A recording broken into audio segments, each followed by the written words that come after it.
ಇಂದಿನ ಸಮಾರಂಭದಲ್ಲಿ ನಮ್ಮ ಜೊತೆ ಡಾಕ್ಟರ್ ಡಿ ಎಸ್ ವಿಶ್ವನಾಥ್ ಅವರಿದ್ದಾರೆ. ವ್ಯಕ್ತಿತ್ವ ಚಂದನ ಕೃತಿಯನ್ನ ಅನಾವರಣ ಮಾಡಿಕೊಟ್ಟಿದ್ದಾರೆ. ಅವರ ಮಾತುಗಳಿಗೆ ನಮ್ಮ ಕೋರಿಕೆ. ಎಲ್ಲರಿಗೂ ನಮಸ್ಕಾರ. ವೇದಿಕೆಯಲ್ಲಿ ಇರತಕ್ಕಂಥ ಶ್ರೀ ರಾಮಚಂದ್ರ ಗುರೂಜಿಯವರೇ, ಆತ್ಮೀಯರಾದಂಥ ನಿರಂಜನ ಮಾನಳ್ಳಿ ಅವರೇ, ಇದೀಗ ತಾನೇ ಕನ್ನಡ ನಾಡನ್ನೆಲ್ಲ ಇಲ್ಲಿರತಕ್ಕಂಥವ್ರನ್ನೆಲ್ಲರೂ ಕೂಡ ರಂಜಿಸಿದಂಥ ಶ್ರೀ ಬಿ ಆರ್ ಲಕ್ಷ್ಮಣರಾವ್ ಅವರೇ, ನನ್ನ ಆತ್ಮೀಯ ಸ್ನೇಹಿತರಾದಂಥ ಜಯಪ್ರಕಾಶ್ ನಾಗ್ತಿ ಹೇಳಿದ್ದಾರೆ. ಈ ಒಂದು ಸಂದರ್ಭ ನನಗೆ ಬಹಳ ಹೆಮ್ಮೆಯ ಸಂದರ್ಭ ಅಂತ ಹೇಳ್ತಕ್ಕಂಥದ್ದನ್ನ ನಾನು ಇಲ್ಲಿ ಇಷ್ಟಪಡ್ತೀನಿ. ಯಾಕೆಂತಂದ್ರೆ ಜಯಪ್ರಕಾಶ್ ಅವ್ರನ್ನ ನಾನು ಎಲ್ಲರೂ ಹೇಳಿದ್ದಾರೆ ಆದ್ರೆ ಯಾವ್ದಾರೋ ಒಂದು ಮಾತಿರುತ್ತೆ, ಅದನ್ನ ಹೇಳಬಾರ್ದು ಅಂತ ಅನ್ನೋ ಅವಶ್ಯಕತೆನೇ ಸಿಗೋದಿಲ್ಲ. ಅಂತ ಮಾತು ಜಯಪ್ರಕಾಶ್ ಅವ್ರನ್ನ ನಾನು ಒಂದು 25 ವರ್ಷಗಳಿಂದ ಬಂದೆ. ಅವರು ನಿರಂಜನ್ ಮಾರಿ ಅವರು ಹೇಳ್ತಾ ಇದ್ರು, ಅವರು ಅವಾಗ ಹೇಗಿದ್ರು ಈಗಲೂ ಹಾಗೇ ಇದ್ದಾರೆ ಅಂತ. ಅದು ನಾನು ಈಗ ಕುತ್ಕೊಂಡಾಗ ನನ್ನ ಮನಸ್ಸಿಗೆ ಬಂದಿದ್ದು. ಇಡೀ ಇಲ್ಲಿ ಕೂತವರಲ್ಲಿ ಎಲ್ಲರಲ್ಲೂ ಮುಖದ ಮೇಲೆ ಅವರ ವಯಸ್ಸಿಗೆ ಒಂದು 5 ವರ್ಷ 10 ವರ್ಷ ಹೆಚ್ಚಿಗೆ ಅಥವಾ ಕಡಿಮೆ ಕಾಣಿಸ್ಬೋದು. ಆದ್ರೆ ವಯಸ್ಸೇ ಗೊತ್ತಾಗದೆ ಇರತಕ್ಕಂಥವ್ರು ಇಬ್ಬರು ವ್ಯಕ್ತಿಗಳಿದ್ದಾರೆ. ಯಾರು ಅಂತ ನಿಮ್ಗೆ ಈಗಾಗಲೇ ಅರ್ಥ ಆಗಿರ್ಬೋದು. ಒಂದು ಜಯಪ್ರಕಾಶ್ ನಾಗ್ತಿಹಳ್ಳಿ ಅವರು, ಇನ್ನೊಂದು ರಾಮಚಂದ್ರ ಗುರೂಜಿ ಅವರು. ಆ ಮಕ ನೋಡ್ಬಿಟ್ಟು ಅವ್ರ ವಯಸ್ಸನ್ನ ಅಳಿಲಿಕ್ಕೆ ಸಾಧ್ಯನೇ ಇಲ್ಲ. ಅವರಿಬ್ಬರಿಗೂ ಅಭಿನಂದನೆಗಳು. ಹಾಗೆ ಈ ಸಂದರ್ಭದಲ್ಲಿ ನಾನು ಈ ಕೃತಿ ಬಗ್ಗೆ ಒಂದೆರಡು ಮಾತುಗಳನ್ನ ಆಡೋದಕ್ಕಿಂತ ಮುಂಚೆ ಇವತ್ತು ಪರಿಚಯ ಆದಂತ ಶ್ರೀಮತಿ ಪ್ರೇಮಾ ಭಟ್ರವರೇ, ಯಾಕೆಂದ್ರೆ ಚಿಕ್ಕ ವಯಸ್ಸಲ್ಲಿ ನಾನು ನಿಮ್ಮ ಕಾದಂಬರಿಗಳನ್ನ ಓದಿದ್ದೀನಿ. ನಮಗೆ ಓದ ಹವ್ಯಾಸ. ಮೈಸೂರಲ್ಲಿ ಬೆಳೆದಿದ್ದು. ಮೈಸೂರಲ್ಲಿ ಬೆಳೆಯುವಾಗ ಯಾವಾಗ್ಲೂ ಲೈಬ್ರರಿಗೆ ಹೋಗಿ ಕುತ್ಕೊಂಡು ಓದ್ತಾ ಇದ್ವಿ. ನೀವು ಒಬ್ರು. ಆಮೇಲೆ ನನ್ನ ಹಿರಿಯ ಸ್ನೇಹಿತರಾದಂತ ಎನ್ ರಾಮಾನುಜ ಅವರು ಯಾವತ್ತೂ ನಮ್ಮನ್ನ ಚಿಕ್ಕವರು ದೊಡ್ಡವರು ಅಂತ ಟ್ರೀಟ್ ಮಾಡಲೇ ಇಲ್ಲ. ಅವರು ಎಂತ ಹೃದಯ ಅಂತಂದ್ರೆ ನಿಜವಾಗಿಯೂ ಸಹ ನಾನು ಅದನ್ನ ಪರಿಶೀಲಿಸ್ಕೊಂಡು ಬಲ್ಲೆ. ಅವರು HMT ಅಧ್ಯಕ್ಷರಾಗಿದ್ದಾಗ ನಾನು ಒಂದು ಸರ್ಕಾರಿ ಉದ್ಯೋಗದಲ್ಲಿರ್ತಕ್ಕಂಥದ್ರಲ್ಲಿ ವ್ಯವಸ್ಥಾಪಕ ನಿರ್ದೇಶಕನಾಗಿದ್ದೆ. ಅದಕ್ಕೆ ಪೂರಕವಾದಂತ ಎಲ್ಲಾ ಸವಲತ್ತುಗಳನ್ನು ಮತ್ತೆ ಪ್ರೋತ್ಸಾಹವನ್ನು ಕೊಟ್ಟಂತ ಏಕೈಕ ವ್ಯಕ್ತಿ ಶ್ರೀ ಎನ್ ರಾಮಾನುಜ ಅವರು. ಸರ್, ನಿಮಗೆ ನಮಸ್ಕಾರ. ನಿಮಗೆ ಇರ್ತಕ್ಕಂಥ ಎಲ್ಲರಿಗೂ ಕೂಡ ನಾನು ಕೃತಜ್ಞತೆಗಳನ್ನ ಹೇಳಿ ನನ್ನ 2 ಮಾತುಗಳನ್ನು ಆರಂಭಿಸ್ತೀನಿ. ಇವಾಗ ನಾನು ನಿರಂಜನ್ ಮಾನಳ್ಳಿ ಅವರು ಮೈಸೂರಲ್ಲಿ ಒಟ್ಟಿಗೆ ಕೆಲಸ ಮಾಡಿದ್ದೀವಿ. ಅದು ಇಲ್ಲಿ ಮತ್ತು ಬಹಳಷ್ಟು ವರ್ಷಗಳ ನಂತರ ಇಲ್ಲಿ ಮರುಭೇಟಿಯಾಗಿದ್ದು ಬಹಳ ಸಂತೋಷ ಅನಿಸ್ತು ನನಗೆ. ಇದರಲ್ಲಿ ವ್ಯಕ್ತಿತ್ವ ಚಂದನ ಅಂತಕ್ಕಂಥದ್ದು ಜಯಪ್ರಕಾಶ್ ನಾಗತಿಹಳ್ಳಿ ಅವರ್ತಕ್ಕಂಥ ಸಂಪಾದನೆ ಮಾಡಿರ್ತಕ್ಕಂಥ ಒಂದು ಅತ್ಯುತ್ತಮ ಗ್ರಂಥ ಅಂತ ಹೇಳ್ಬೋದು. ಇದು ಯಾತಕಪ್ಪ ಇದು ಪ್ರಾಮುಖ್ಯತೆ ಪಡೆಯುತ್ತೆ ಅಂತಂದ್ರೆ, ನಾವು ಇವತ್ತು VUCA ಅಂತ ಹೇಳ್ತೀವಿ, ಊಕ ಅನ್ನೋ ಪ್ರಪಂಚದಲ್ಲಿದ್ದೀವಿ. ಏನಪ್ಪ ಅದು ಊಕ ಪ್ರಪಂಚ ಅಂದ್ರೆ? ವಿ ಅಂದ್ರೆ ವೋಲಾಟೈಲ್, ಯು ಅಂದ್ರೆ ಅನ್ಸರ್ಟನ್, ಸಿ ಅಂದ್ರೆ ಕಾಂಪ್ಲೆಕ್ಸ್, ಎ ಅಂದ್ರೆ ಅಂಬಿಗಿಯಸ್. ಹಾಗಾಗಿ ಇವರು ತರಬೇತಿ ಕೊಡ್ತಾ ಇರ್ತಕ್ಕಂಥದ್ರಲ್ಲಿ ಯಶಸ್ವಿಗಾಗಿ ನಾವು ದೇಹ, ಮನಸ್ಸು, ಆತ್ಮಗಳ ಸಂಬಂಧವನ್ನು ಉತ್ತಮವಾಗಿ ಇಟ್ಕೊಳ್ಳೋದಲ್ಲದೆ ಅನುಬಂಧ ಮಾಡ್ಕೊಂಡಾಗ ಮಾತ್ರ ನಮಗೆ ಯಶಸ್ಸು ಅಥವಾ ಸಾಧನೆಯಲ್ಲಿ ನಾವು ಉನ್ನತವಾಗಿ ಏರ್ಲಿಕ್ಕಾಗತ್ತೆ. ಈ ಯಶಸ್ಸಿಗೆ ಬೇಕಾಗಿರ್ತಕ್ಕಂಥದ್ದು ಬಹಳ ಮುಖ್ಯವಾಗಿ ನಮಗೆ ಏನಪ್ಪಾ ಅಂದ್ರೆ, ನನ್ನ ಪ್ರಕಾರ ಮೊದಲನೇದು, ಇವಾಗ ಇರ್ತಕ್ಕಂಥವ್ರು ನಾನು ಮೊದಲನೇದು ಉದ್ಘಾಟಕರಾಗಿ ಮಾತಾಡಿದಂತ ರಾಮಚಂದ್ರ ಗುರೂಜಿ ಅವರ ವಿಷಯಕ್ಕೆ ಕೊಡ್ತೀನಿ. ಅದನ್ನೇ ನಾವು ಧ್ಯಾನ ಅಂತ ಹೇಳ್ತೀವಿ, ಮೆಡಿಟೇಷನ್. ಯಾರು ಧ್ಯಾನವನ್ನ ಬಹಳಷ್ಟು ಜನ ಹೇಳ್ತಾರೆ, ಸರ್ ನಂಗೆ ಧ್ಯಾನನೇ ಆಗಲ್ಲ ಅಂತ ಹೇಳಿ. ಧ್ಯಾನ ಆಗಬೇಕು ಅಂತ ಯಾವತ್ತೂ ಧ್ಯಾನ ಮಾಡಬಾರ್ದು. ನಾವು ಧ್ಯಾನ ಮಾಡ್ಲಿಕ್ಕೆ ಕೂತಾಗ ಧ್ಯಾನ ಆಗುತ್ತೋ ಬಿಡುತ್ತೋ ಅದೇ ಧ್ಯಾನ ಅನ್ಕೋಬೇಕು. ಆವಾಗ ನಮಗೆ ಧ್ಯಾನ ಬರುತ್ತೆ. ಸರಿಯಾದ ತಪ್ಪಿದ್ರೆ ನೀವು ಆ ಧ್ಯಾನವನ್ನ ಮಾಡ್ತಕ್ಕಂಥದ್ದು. ಆಮೇಲೆ ಬಹಳ ಎರಡನೇದು ಅಷ್ಟೇ ಮುಖ್ಯವಾಗಿರ್ತಕ್ಕಂಥದ್ದು ದೀರ್ಘವಾದ ಉಸಿರಾಟ. ನಾವು ಬಹಳಷ್ಟು ಜನ, ನಮಗೂ ಸಹ, ನಾನು ಈಗ ಆರೋಗ್ಯ ಕ್ಷೇತ್ರಕ್ಕೆ ಬಂದಿದ್ದೀನಿ, ಆಡಳಿತ ಕ್ಷೇತ್ರದಿಂದ ಆರೋಗ್ಯ ಕ್ಷೇತ್ರಕ್ಕೆ ಬರೋ ತನಕನೂ ಕೂಡ ನಮಗೆ ದೀರ್ಘವಾದ ಉಸಿರಾಟ ಅಂತಕ್ಕಂಥದ್ದು ಬಹಳ ಮರೀಚಿಕೆ ಆಗಿತ್ತು. ನಮ್ಗೆ ಯಾರು ಕಲಿಸ್ಕೊಡ್ಲೇ ಇಲ್ಲ. ಅದು ಸರಿ ತಪ್ಪು ಅಂತ ನಾನು ಯಾರ ಬಗ್ಗೆನೂ ತಪ್ಪು ಹೇಳ್ತಾ ಇಲ್ಲ, ಆದ್ರೆ ನಾವು ಕಲೀಲಿಕ್ಕೆ ಅವಕಾಶ ಸಿಗ್ಲಿಲ್ಲ. ದೀರ್ಘವಾದ ಉಸಿರಾಟ ಅಂದ್ರೆ ನಾವು ಬಹಳಷ್ಟು ಜನ ನಮ್ಮ ಎದೆ ಮಟ್ಟದಿಂದ ಉಸಿರಾಟ. ಇದನ್ನ ನಿಮ್ಮನ್ನ ನೀವು ಪರಿಶೀಲಿಸ್ಕೊಂಡು, ಯಾವಾಗ್ಲೂ ನಮ್ಮ ಉಸಿರಾಟ ನಾಭಿ ಮಟ್ಟದಿಂದ ಉಸಿರಾಟ ಬರಬೇಕು. ಅದನ್ನ ನಾವು ದೀರ್ಘವಾದ ಉಸಿರಾಟ ಅಂತ ಹೇಳ್ತೀವಿ. ಅದು ಬೇಕಾಗತ್ತೆ. ಮತ್ತೆ ವಿಜುವಲೈಸೇಷನ್, ವೀಕ್ಷಣೆಯ ಸಾಮರ್ಥ್ಯ, ಆಮೇಲೆ ಎಕ್ಸರ್ಸೈಸ್, ವ್ಯಾಯಾಮ, ರೀಡಿಂಗ್ ಹ್ಯಾಬಿಟ್ಸ್, ಓದುವ ಒಂದು ಕಲೆ ಅಂತಾನೆ ಹೇಳ್ತೀನಿ ನಾನು. ಆಮೇಲೆ ಅಂದ್ರೆ ಓದೋದ್ರಿಂದ ಏನಾಗುತ್ತೆ, ಸ್ಟ್ಯಾಂಡರ್ಡ್ ಆಪರೇಟಿಂಗ್ ಪ್ರೊಸೀಜರ್ಸ್ ಗೊತ್ತಾಗುತ್ತೆ. ಯಾವುದೇ ಆದ್ರೂ ಕೂಡ SOP ಅಂತ ಹೇಳ್ತೀವಿ, ಯಾವುದೇ ಒಂದು ಕ್ರಿಯೆನಲ್ಲಿ. ಆಮೇಲೆ ಸ್ಕ್ರೈಬಿಂಗ್ ಅಥವಾ ಬರೆಯೋದು ಅಥವಾ ಜರ್ನಲಿಂಗ್, ಇವುಗಳ ಪಾಲನೆಯಿಂದ ಯಾವುದೇ ಸಾಧನೆ ಸಾಧ್ಯ. ಅಂದ್ರೆ ಇದನ್ನ ಸಂಕ್ಷಿಪ್ತವಾಗಿ ಹೇಳಬೇಕು ಅಂದ್ರೆ 3 ಅಂತ ನೀವು ನೆನ್ಪಿಟ್ಕೋಬಹುದು: meditation, ocean like deep breath, visualization, exercise, reading and scribing. ಈ ಮೂವರ್ಸ್ನಿಂದ ನಾವು ಅಮೇಝಿಂಗ್ ಮತ್ತು ವಂಡರ್ಫುಲ್ ಜೀವನವನ್ನು ಸಾಧಿಸಲಿಕ್ಕೆ ಸಾಧ್ಯತೆ ಇದೆ ಅಂತಕ್ಕಂಥದ್ದು. ಇದಿಷ್ಟು ಪೀಠಿಕೆ ಆಯಿತು. ಆದರೆ ನನಗೆ ತುಂಬ ಸಂತೋಷ ಆಗಿದ್ದು ಯಾವುದು ಅಂದರೆ, ಇವತ್ತು ನಾನು ಬಿಡುಗಡೆ ಮಾಡಿರ್ತಕ್ಕಂಥ ಜಯಪ್ರಕಾಶ್ ನಾಗ್ತಿ ಅವರ ವ್ಯಕ್ತಿತ್ವ ಚಂದನ ಪುಸ್ತಕದಲ್ಲಿ ಇರುವ ಈ 10 ಅಧ್ಯಾಯಗಳಲ್ಲಿ ಎಲ್ಲ 6 ವಿಷಯಗಳನ್ನು ಒಳಗೊಂಡಿದೆ. ನಾನು ನನ್ನ ಜೀವನದಲ್ಲಿ ಏನನ್ನ ಅಳವಡಿಸ್ಕೊಂಡಾಗ ಸಾಧ್ಯ ಅಂತಕ್ಕಂಥದ್ದನ್ನ ಕಂಡುಕೊಳ್ಳೋ ಏನಿದೆ ಅದನ್ನ ಕಂಡುಕೊಂಡಿರ್ತಕ್ಕಂಥ ಜೊತೆಗೆ ಜಯಪ್ರಕಾಶ್ ನಾಗ್ತಿಹಳ್ಳಿ ಅವರು ಈ 10 ಅಧ್ಯಾಯಗಳಲ್ಲಿ ಎಲ್ಲಾ ಮೇಲಿನ 6 ಮೂವರ್ಸ್ ವಿಷಯಗಳು ಅಡಕಗೊಂಡಿವೆ. ಅದು ಇವಾಗ ಒಳಗೊಂಡಿರ್ತಕ್ಕಂಥದ್ದು ಅವಶ್ಯಕ ಮತ್ತು ಸಂಯೋಜಿತವಾಗಿದೆ ಅಂತಕ್ಕಂಥದ್ದು. ಇದರಲ್ಲಿ ಬಹಳ ಮುಖ್ಯವಾಗಿ ನ್ಯಾಯಮೂರ್ತಿ ಶಿವರಾಜ್ ಪಾಟೀಲ್ ಅವರು ಪುಸ್ತಕ ದಣಿವರಿಯದ ಶಿಕ್ಷಕ ಅಂತ ಹೇಳ್ತಾರೆ. ನೀವು ಅದನ್ನ ಪ್ರೀತಿಸ್ತಿರೋ ದ್ವೇಷಿಸ್ತಿರೋ, ಪುಸ್ತಕ ನಿಮ್ಮನ್ನು ಯಾವಾಗಲೂ ಪ್ರೀತಿಸ್ತಿರುತ್ತೆ. ನೀವು ಕೈ ಕುತ್ಕೊಂಡ್ಬೋದು ನೋಡಿ, ಇಲ್ಲಿ ಸೇರಿದೆ. ಅದು ಪುಸ್ತಕ ಅವ್ರು ಹೇಳ್ತಾರೆ ಓದು ಒಂದು ಚಟ ಅಂತ. ಅತ್ಯುತ್ತಮವಾದ ಚಟಗಳಲ್ಲಿ ಓದು ಒಂದು ಚಟ. ಎಲ್ಲಾ ಚಟಗಳಿಂದ ಕೆಡಬಹುದು ಅಂದ್ರೆ ಓದಿನ ಚಟದಿಂದ ನಾವು ಮುಂದುವರಿಬಹುದು ಅಂತಕ್ಕಂಥನ್ನ ಬಹಳ ಸೊಗಸಾಗಿ ನಿರೂಪಿಸಿದ್ದಾರೆ. ಅವ್ರ ಜೊತೆ ಸಂದರ್ಶನ ಮಾಡಿದಂತ ಜಯಪ್ರಕಾಶ್ ನಾಗ್ತಿಹಳ್ಳಿ ಅದನ್ನ ನನಗೂ ಅವ್ರ ಪರಿಚಯ ಆಗಿದ್ದು ಬೆಳಗು ಕಾರ್ಯಕ್ರಮದಲ್ಲಿ, ಚಂದನ ದೂರದರ್ಶನದಲ್ಲಿ. ಅವಾಗ ನಂದು ಮೊದಲನೇದಾಗಿ ಚಂದನದಲ್ಲಿ ಅವರು ನನ್ನನ್ನು ಮಾಡಿದ್ರು. ಆಮೇಲೆ ಹಲವಾರು ಕಾರ್ಯಕ್ರಮಗಳಲ್ಲಿ ನಾವು ಪಾಲ್ಗೊಂಡಿದ್ದೀವಿ. ಅಂದಿನಿಂದ ಇವತ್ತಿನ ತನಕನೂ ಕೂಡ ನಾನು ಅವರು ಅದೇ ಪ್ರೀತಿ ವಿಶ್ವಾಸದಲ್ಲಿ ಮುಂದುವರಿತಿದ್ದೀವಿ. ನಮ್ಮಿಬ್ಬರಲ್ಲಿ ಇಬ್ರು ಜೀವಂತ ಇರೋ ತನಕನೂ ಅದೇ ಪ್ರೀತಿ ವಿಶ್ವಾಸ ಮುಂದುವರಿದೆ ಅಂತ ನನ್ನ ಆಸೆ. ಇನ್ನ ಎರಡನೇದಾಗಿ ಬಂದಿರತಕ್ಕಂಥದ್ದು ಬಿರಾದಾರ್ ಚರ್ಚೆಯ ಸಾರಾಂಶ ಜ್ಞಾಪಕ ಶಕ್ತಿ. ಪರೀಕ್ಷೆಯಲ್ಲಿ ನಮಗೇನಾರ ಜ್ಞಾಪಕ ಶಕ್ತಿ ಕೈ ಕೊಡ್ತು ಅಂದ್ರೆ ನಾವು ಅನುತ್ತೀರ್ಣ ಗ್ಯಾರಂಟಿ. ಸೊ ಜ್ಞಾಪಕ ಶಕ್ತಿ ಅಂತಕ್ಕಂಥದ್ದು ಏನಿದೆ ಅಂತಕ್ಕಂಥದನ್ನ ನಮಗೆ ಇತ್ತೀಚಿನ ದಿನಗಳಲ್ಲಿ ವಯಸ್ಸಾದವರಿಗೆ ಅಲ್ಜಮೀರ್ ಕಾಯಿಲೆ ಅಂತಕ್ಕಂಥದ್ದು. ಅಲ್ಜಮೀರ್ ಕಾಯಿಲೆ ಏನೂ ಇಲ್ಲ, ಬಹಳ ಜನ ಅದಕ್ಕೆ ಯಾಕೆ ಭಯ ಪಡ್ತಾರೆ ಅಂತಂದ್ರೆ ಜ್ಞಾಪಕ ಶಕ್ತಿ ಕುಂಠಿತ ಆಗದೆ ಅಲ್ಜಮೀರ್ ಕಾಯಿಲೆ. ಈ ಅಲ್ಜಮೀರ್ ಕಾಯಿಲೆ ಯಾತಕ್ಕೆ ಬರುತ್ತೆ ಅಂತಂದ್ರೆ ಏಕಾಂಗಿ ಅಂತಕ್ಕಂಥ ಭಾವನೆ ಬೆಳೆಸ್ಕೊಂಡಾಗ ಬರ್ತಕ್ಕಂಥ. ದಯವಿಟ್ಟು ಏಕಾಂಗಿ ಅಂತಕ್ಕಂಥ ಭಾವನೆ 60 ಆಗಲಿ 70 ಆಗಲಿ 80 ಆಗಲಿ ಯಾರೂ ಬೆಳೆಸ್ಕೊಡ್ತಾರೆ. ಅದಕ್ಕೆ ಹೇಳ್ತಾರೆ, ಇತ್ತೀಚಿನ ವಿಜ್ಞಾನದಲ್ಲಿ ಹೇಳ್ತಾರೆ 60 ವರ್ಷ ಆದ್ಮೇಲೆ ನಿರಂತರವಾಗಿ ಮಾತಾಡ್ತಾ ಇದೆ. ಯಾಕೆಂದ್ರೆ ನೀವು ಮಾತಾಡ್ತಾ ಇದ್ರೆ ನಿಮ್ ಮೆದುಳು ಕೆಲಸ ಮಾಡ್ತಾ ಇರುತ್ತೆ. ಮೆದುಳು ಕೆಲಸ ಮಾಡ್ತಾ ಇದ್ರೆ ಮೆದುಳಿನಲ್ಲಿರೋ ರಕ್ತ ಕಣಗಳು ಸಾಯಲ್ಲ. ಮೆದುಳಿನಲ್ಲಿರೋ ರಕ್ತ ಕಣಗಳು, ಯಾಕೆಂದ್ರೆ ಬೇರೆ ಯಾವುದೇ ಭಾಗದಲ್ಲಿರೋ ರಕ್ತ ಕಣಗಳು ಸತ್ರೆ ಮರು ಹುಟ್ಟು ಪಡ್ಕೊಳ್ತವೆ, ಆದ್ರೆ ಮೆದುಳಿನಲ್ಲಿರೋ ರಕ್ತ ಕಣಗಳು ಸತ್ರೆ ಮುಗೀತಲ್ಲಿಗೆ. ಸೊ ಹಾಗಾಗಿ ಸಾಯದೇ ಇರಂಗೆ ಇಟ್ಕೋಬೇಕು. ಮುಂಚೆ ಏನ್ ಮಾಡ್ತಾ ಇದ್ರು, ಪಜಲ್ ಬಿಡಿಸಿ ಕ್ಯಾಲ್ಕುಲೇಟ್ ಮಾಡಿ ಲೆಕ್ಕಾಚಾರ ಹಾಕಿ ಅಂತ. ಈಗ ಅದು ಯಾವುದು ಬೇಡ, ಇನ್ನ ಸರಳವಾಗಿ ಬಂದ್ಬಿಟ್ಟಿದೆ ವಿಜ್ಞಾನ. ಸುಮ್ಮನೆ ಮಾತಾಡ್ತಾ ಇದೆ. ಅದ್ರ ಅರ್ಥ ಏನು ಅಂದ್ರೆ ಮಾತು ಕೇಳಿಸ್ಕೊಳ್ತಾರೋ ಬಿಡ್ತಾರೋ ಅಂತಕ್ಕಂಥ ವಿಷಯ ಇಲ್ಲಿ ಪ್ರಶ್ನೆನೇ ಅಲ್ಲ. ಮಾತಾಡ್ಬೇಕು ಅಷ್ಟೇ. ನಿಮ್ಮ ಆರೋಗ್ಯ ನೀವು ಬದುಕಿರೋ ತನಕ ಚೆನ್ನಾಗಿರುತ್ತೆ, ನಿಮ್ಮ ಮೆದುಳಿನ ಆರೋಗ್ಯ. ಆಮೇಲೆ 3ನೇ ಪುಸ್ತಕ, ಆಮೇಲೆ ಯಾವ್ದು ನೆನಪು. ಯಾಕೆಂದ್ರೆ ಚಿಕ್ಕವರಿಗೆ ಇದ್ದದ್ದು ಯಾವುದೇ ಒಂದು ವಿಷಯವನ್ನ ನಾವು ಮನನ ಮಾಡ್ಕೊಳ್ಬೇಕಾದ್ರೆ ನಮ್ಮ ಮೆದುಳಿಗೆ ಒಂದು ವಿಧದ ಪ್ರಕಾರ 66 ದಿವಸಗಳು ಬೇಕಾಗುತ್ತೆ. ಇನ್ನೊಂದು ಒಂದು ಮಂಡಲ ಅಂದ್ರೆ 48 ಅಂತ ಹೇಳ್ತೀವಿ. ಆದ್ರೆ 21 ದಿವಸಗಳಲ್ಲಿ ನೆನಪಿನ ಶಕ್ತಿ ನಾವು ಕಾಪಾಡ್ಕೋಬಹುದು. ಅಂದ್ರೆ ನಾವು ಏನ್ ಪಾಠ ಕೇಳಿರ್ತೀವಿ ಓದಿರ್ತೀವಿ ಅದನ್ನ ಮತ್ತೆ ಸಂಜೆ ಮತ್ತೆ ಓದ್ಬೇಕು, ಮಾರನೇ ದಿವಸ ಓದ್ಬೇಕು. ಆಮೇಲೆ ಒಟ್ಟು 5 ರಿಂದ 6 ಬಾರಿ 20-21 ದಿವಸದಲ್ಲಿ ಓದಿದ್ರೆ ನಾವು ಜೀವನ ಪೂರ್ತಿ ಆ ವಿಷಯವನ್ನ ಮರೆಯಲ್ಲ.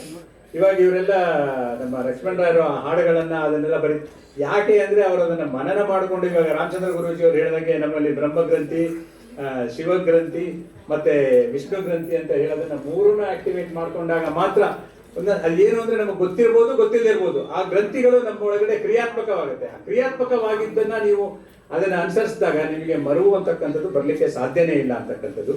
ಅದರಲ್ಲಿ ಇನ್ನೊಂದು ಲೇಖನ ಬಂದು ರಾಮಚಂದ್ರ ಗುರೂಜಿಯವರ ಮನೋಭಾವ, ಆಟಿಟ್ಯೂಡ್ ಅಂತ ಹೇಳ್ತೀವಿ. ನನ್ನ ಮಾತಿನಲ್ಲಿ ಕೌಶಲ್ಯ ಮತ್ತು ಸೌಂದರ್ಯ ಭಗವಂತನ ದಯೆ, ಆದರೆ ಮನೋಭಾವ ನಿಮ್ಮ ಪರಿಶ್ರಮ ಅಥವಾ ನಿಮ್ಮ ನಡತೆ. ಏನಪ್ಪ ಅಂತಂದ್ರೆ ಇಂಗ್ಲಿಷಲ್ಲಿ ಅದನ್ನ beauty and skills are god gifted but attitude is your own efforts are your own doing ಅಂತ ಹೇಳ್ತೀನಿ. ಇದರಲ್ಲಿ ಇನ್ನೊಂದು ಆರ್ಟಿಕಲ್ ಬರುತ್ತೆ, ಡಾಕ್ಟರ್ ಭುಜಂಗ್ ಶೆಟ್ಟಿ ಅವರ ಸಕಾರಾತ್ಮಕತೆ, ಪಾಸಿಟಿವಿಟಿ ಅಂತ ಹೇಳಿ. ಆ ಪಾಸಿಟಿವಿಟಿ ಅಂತ ಅಂತಕ್ಕಂಥದ್ದು ಏನು ಅಂದ್ರೆ ಒಂದೇ ಒಂದು ಸಣ್ಣ ಉಪಕಥೆ ಹೇಳ್ತೀನಿ. ನನಗೆ ಅದೊಂಥರ ಮಾತಲ್ಲಿ ಹೋದಾಗ ಸ್ವಲ್ಪ ಅಭ್ಯಾಸ ಆಗ್ಬಿಟ್ಟಿದೆ. ಈ ಉಪಕಥೆಯಲ್ಲಿ ಹಿಟ್ಲರು ಒಮ್ಮೆ ಅವನ ರಾಜ್ಯಕ್ಕೆ ಈ ಬೇರೆ ದೇಶದಿಂದ ಬರ್ತಾರೆ. ಅವರಿಗೆ ತನ್ನ ಅರಮನೆಯನ್ನ ತೋರಿಸ್ಕೊಂಡು ಬರ್ತಾ ಇರ್ತಾನೆ. ಅವನು ದೊಡ್ಡ ಅರಮನೆ ಇರುತ್ತೆ. ಅಲ್ಲಿ ಬಂದಾಗ ಅವನು 5ನೇ ಮಾಡಿನಲ್ಲಿ ಇದು 5ನೇ ಮಾಡಿ ತೋರಿಸ್ಕೊಂಡು ಬರ್ತಾ ಇರುವಾಗ ಅಲ್ಲಿರ್ತಕ್ಕಂಥ ಸೈನಿಕರನ್ನ ಕಂಡು ಧುಮುಕಿ ಅಂತ ಹೇಳ್ತಾನೆ. ಅಲ್ಲಿದ್ದ ಇಬ್ಬರು ಸೈನಿಕರು ಧುಮುಕ್ಬಿಟ್ಟು ಸತ್ತೋಗ್ತಾರೆ. ಅದೇ ರೀತಿ 4ನೇ ಮಾಡಿಗೆ ಬರ್ತಾರೆ. 4ನೇ ಮಾಡಿಗೆ ಬಂದಾಗ ಅವ್ರಿಗೂ ಹೇಳ್ತಾನೆ, ಅವರು ಧುಮುಕ್ ಬಿಡ್ತಾರೆ, ಅವರು ಸತ್ತೋಗ್ತಾರೆ. ಈ ಅತಿಥಿಗೆ ಬಹಳ ಮುಜುಗರ ಆಗುತ್ತೆ. ಏನಪ್ಪಾ ಇದು ಇರೋರ್ನೆಲ್ಲ ಸಾಯಿಸ್ತಾ ಇದ್ದಾನೆ, ಇವನು ಯಾವ ಸೀಮೆ ಇದು ಅಂತ ಅನ್ಕೊಂಡು 3ನೇ ಮಾಡಿಗೆ ಬಂದಾಗ ಅಲ್ಲೂ ಧುಮುಕಿ ಅಂತ ಹೇಳ್ತಾನೆ. ಅಂದ್ರೆ ಅಲ್ಲಿ ಪಾಸಿಟಿವಿಟಿ ಇಲ್ಲದೆ ಇರತಕ್ಕಂಥ ಮನೋಭಾವ ಇದ್ರೆ ಪ್ರಪಂಚದಲ್ಲಿ ಯಾವ ರೀತಿಯಾಗಿ ಅದು ಬೇರೆಯವರಿಗೆ ಹತಾಶೆಯನ್ನು ಉಂಟು ಮಾಡ್ತದೆ ಅಂತಕ್ಕಂಥ ಧುಮುಕಿ ಅಂತಂತಾನೆ. ಅವಾಗ ಈ ಅತಿಥಿ ಹೇಳ್ತಾರೆ, ಅಪ್ಪ ಧುಮುಕ್ಬೇಡಿ, ನಿಮ್ ಪ್ರಾಣ ಕಳ್ಕೊಳ್ತೀರಾ ಯಾಕೆ ಅಂತ.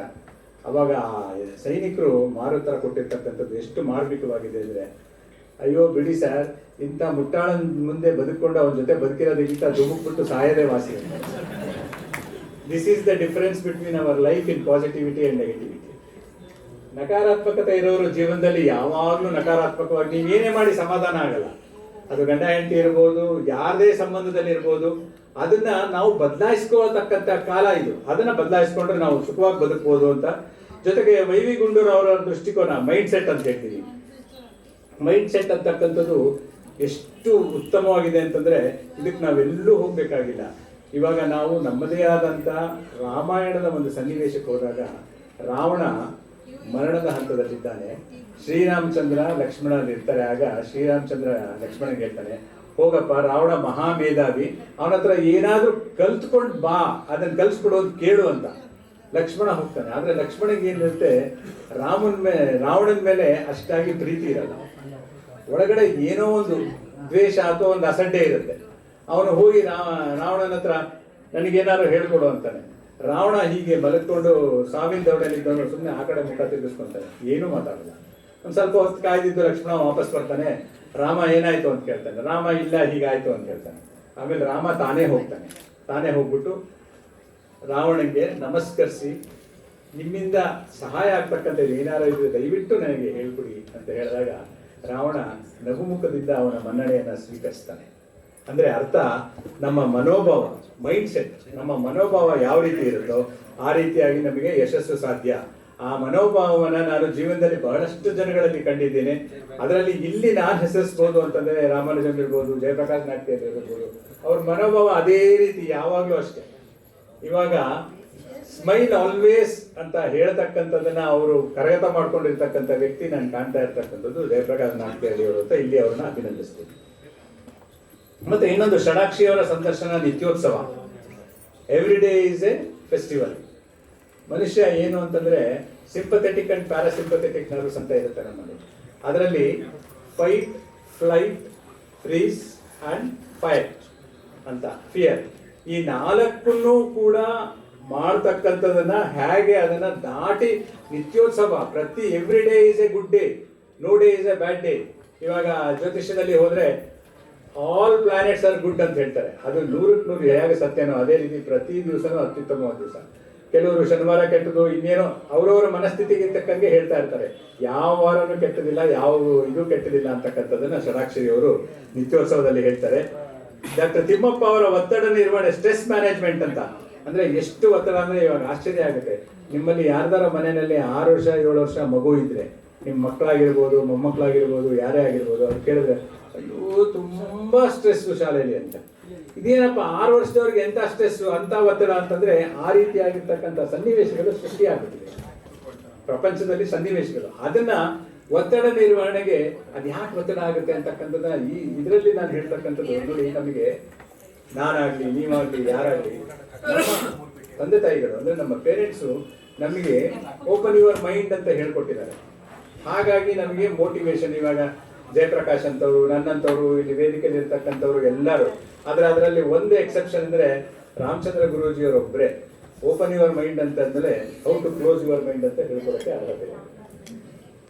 ನಾವು ಮೈಂಡ್ನ ಯಾವ ರೀತಿಯಾಗಿ ಓಪನ್ ಮಾಡ್ಕೊಳ್ತೀವೋ ಅದೇ ರೀತಿಯಾಗಿ ನಾವು ಕ್ಲೋಸ್ ಮಾಡ್ಕೊಳ್ಳೋದನ್ನ ಕಲೀಲಿಲ್ಲ ಅಂತಂದ್ರೆ ನಮ್ಮ ಎಮೋಷನಲ್ ಇಂಟೆಲಿಜೆನ್ಸ್ ಎಲ್ಲೋ ಒಂಥರ ಫೇಲ್ ಆಯ್ತು ಅಂತ.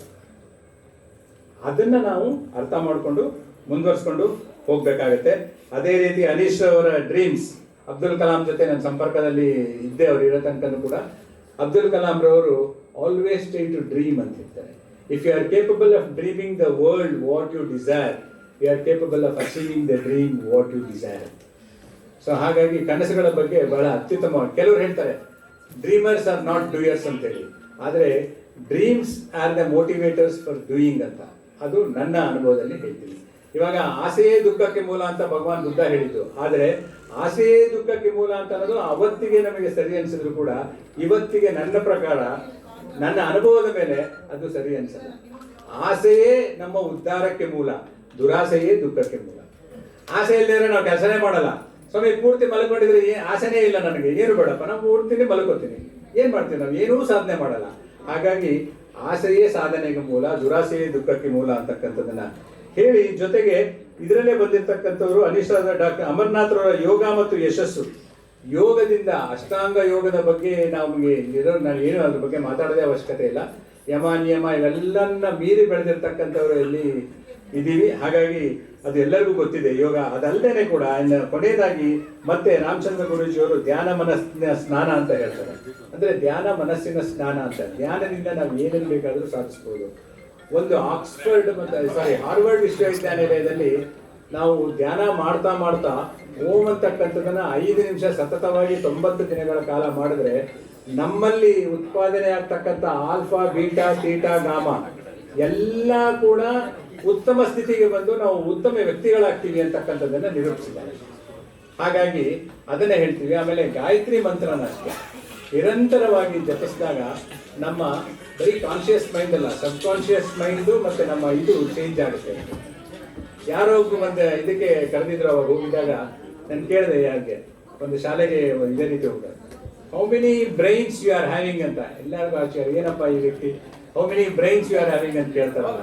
Everybody knows there is one brain, ಆದರೆ there are 3 brains. One is your gut and brain ನ ಕಂಡುಹಿಡಿದಿದ್ದಾರೆ. ಈಗ ಒಬ್ಬ ವ್ಯಕ್ತಿ ಹೇಳ್ತಾನೆ heart is also your brain, emotional brain is heart, your health brain is your gut, your normal brain is brain.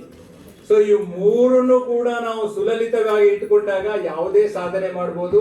ಇಲ್ಲಿರ್ತಕ್ಕಂಥವ್ರಿಗೆ ಎಲ್ಲರಿಗೂ ಕೃತಜ್ಞತೆ ಅರ್ಪಿಸ್ಬೋದು ಅಂತ ಹೇಳಿ ಎಲ್ಲ ಹೇಳ್ಬಿಟ್ಟು ಅದನ್ನ ಮುಗಿಸ್ಬಿಟ್ಟು ಹೇಳ್ತೀನಿ. ಇವಾಗ ಅವರು 15 ನಿಮಿಷ ಅಂತ ಹೇಳಿದ್ರು, ಆಗ್ಲೇ ನಿರಂಜನವಾಣಿ ಹೇಳಿದ್ರು 15 ನಿಮಿಷಕ್ಕೆ ಅಂತ ಹೇಳಿದ್ರು. ನಾನು ಹೇಳಿದೆ 15 ನಿಮಿಷ ಅಂತಕ್ಕಂಥದ್ದು ಅವ್ರು ನಿಮ್ಮಂತವ್ರಿಗೆ ಹೇಳಿಲ್ಲ, ನಮ್ಮಂತವ್ರಿಗೆ ಹೇಳಿದ್ದಾರೆ ಅಂತ. ಯಾಕೆ ಅಂತಂದ್ರೆ ಅವ್ರು ಎಷ್ಟೇ ಹೇಳಿದ್ರು ಆ ಟೈಮಿಗೆ ನಾವು ಮಾಡ್ತೀವಿ. ಆದ್ರೆ ಮಾತಾಡಿದ ಜನಗಳನ್ನ ನೋಡಿದಾಗ ಕವಿಗೆ ಮತ್ತೆ ಸಾಹಿತಿಗೆ ಸ್ಫೂರ್ತಿ ಬರುತ್ತೆ. ಸಾಹಿತಿ ಅಲ್ಲದವರು ಜೊತೆಗೆ ಅಧಿಕಾರಿಯಾಗಿ ಆಡಳಿತಾತ್ಮಕವಾಗಿ ಇದ್ದಾಗಲೂ ಕೂಡ ಬಂದಿದ್ದ ಆ ಸ್ಫೂರ್ತಿನಲ್ಲಿ 2 ನಿಮಿಷ ಜಾಸ್ತಿ ತಗೊಂಡಿದ್ದಕ್ಕೆ JP ಅವರು ಅದನ್ನ ಮನಸ್ಬೇಕು ಅಂತ ಹೇಳಿ ನೋಡಿ. ಬಹಳ ಮುಖ್ಯವಾಗಿ ನಮಗೆ 2 ರೀತಿ, ಕೊನೆಯದೊಂದು ಹೇಳ್ತೀನಿ, ಎಮೋಷನಲ್ ಹಂಗರ್ ಅಂಡ್ ರಿಯಲ್ ಹಂಗರ್ ಅಂತ ಇರುತ್ತೆ. ನಮ್ಮ ಆರೋಗ್ಯ ಏನಾದ್ರೂ ಕೆಡಬೇಕಾದ್ರೆ ಎಮೋಷನಲ್ ಹಂಗರೇ ಕಾರಣ. ಎಮೋಷನಲ್ ಹಂಗರ್, ಐಸ್ ಕ್ರೀಮ್ ತಿಂತೀವಿ, ಮಸಾಲೆ ಪುರಿ ತಿಂತೀವಿ, ಅದೇ ನಿಜವಾದ ಹಸಿವೆ ಆಗಿರುತ್ತಾ? ಖಂಡಿತ ಇಲ್ಲ. ಅದನ್ನು ನೋಡಿ ಆಸೆ ಬರುತ್ತೆ, that is emotional hunger. Junk food is emotional hunger. ಆದ್ರೆ ನೀವು ಮನೆಯಲ್ಲಿ ಅಮ್ಮ ಮಾಡಿದ್ದು, ಹೆಂಡತಿ ಮಾಡಿದ್ದು, ತಂಗಿ ಅಕ್ಕ ಯಾರೇ ಮಾಡಿ ತಿಂದ್ರು ಕೂಡ ಅದು ರಿಯಲ್ ಹಂಗರ್. ದಯವಿಟ್ಟು ಎಮೋಷನಲ್ ಹಂಗರ್ ಬಿಟ್ಬಿಟ್ಟು ರಿಯಲ್ ಹಂಗರ್ಗೆ ಹೋಗಿ ನಿಮ್ಮ 3 ಬ್ರೈನ್ಗಳನ್ನ ಸೂಕ್ತವಾಗಿ ನೋಡಿಕೊಂಡು ಎಲ್ಲರೂ ಆರೋಗ್ಯವಾಗಿರಿ. ಯಾಕೆಂದ್ರೆ ನಾನು ಇವಾಗ ಆಕ್ಯುಪ್ರೆಷರ್ ಪ್ರಾಕ್ಟೀಸ್ ಮಾಡ್ತಾ ಇದ್ದೀನಿ, ಅಂದ್ರೆ ಡ್ರಗ್ಲೆಸ್ ಥೆರಪಿ, ಔಷಧ ರಹಿತ ಚಿಕಿತ್ಸೆ ಅಂತ. ಹಾಗಾಗಿ ಅದ್ರ ಬಗ್ಗೆ ಸ್ವಲ್ಪ ಆಸಕ್ತಿ ಇರೋದ್ರಿಂದ 1-2 ಮಾತು ಎಲ್ಲರಿಗೂ ತಿಳ್ಕೊಳ್ಳಿ ಅಥವಾ ಒಳ್ಳೇದಾಗ್ಲಿ ಅಂತ ಹೇಳಿದೆ. ಇಷ್ಟು ಹೇಳಿ ಈ ಕಾರ್ಯಕ್ರಮಕ್ಕೆ ನನ್ನನ್ನು ಕರೆದಂತ ಆತ್ಮೀಯ ಸ್ನೇಹಿತರಾದಂಥ ಜಯಪ್ರಕಾಶ್ ನಾಗತಿಹಳ್ಳಿಯವರು ಮತ್ತೆ ಈ ಸಂದರ್ಭದಲ್ಲಿ ನಿಮ್ಮೆಲ್ಲರ ಒಂದು ಸಮಕ್ಷಮದಲ್ಲಿ ಈ ಒಂದು ವೇದಿಕೆಯನ್ನ ಹಂಚಿಕೊಂಡಂತ ಎಲ್ಲರಿಗೂ ಕೂಡ ವಂದಿಸಿ, ನಿಮಗೆಲ್ಲರಿಗೂ ವಂದಿಸಿ ನಾನು 2 ಮಾತು. ನಮಸ್ಕಾರ. ಜೈ ಹಿಂದ್.